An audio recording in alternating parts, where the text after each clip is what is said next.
এই টোটোটাই আজ আমার অফিস, আর এই রাস্তাই আমার কর্মস্থল।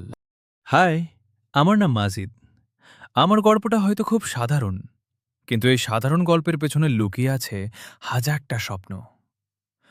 প্রতিদিন ভোরে ঘুম ভাঙে অ্যালার্মের শব্দে নয়, দায়িত্বের ডাকে।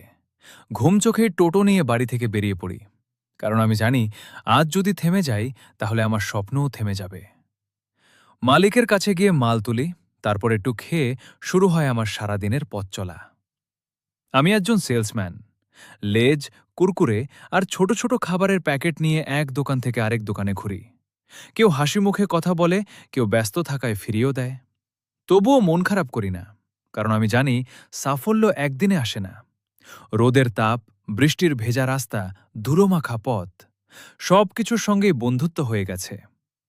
দিনের শেষে শরীর ভেঙে পড়ে, কিন্তু যখন ভাবি আমার পরিশ্রমে পরিবারের মুখে হাসি ফুটবে, তখন সব ক্লান্তি যেন মিলিয়ে যায়। আমার কাছে কোনো কাজ ছোট নয়, কারণ সৎ পরিশ্রম কখনো ছোট হতে পারে না। হয়তো আমি বিখ্যাত নই, হয়তো আমার অনেক টাকা নেই, কিন্তু একটা জিনিস আছে: নিজের পরিশ্রমে মাথা উঁচু করে বাঁচার সাহস।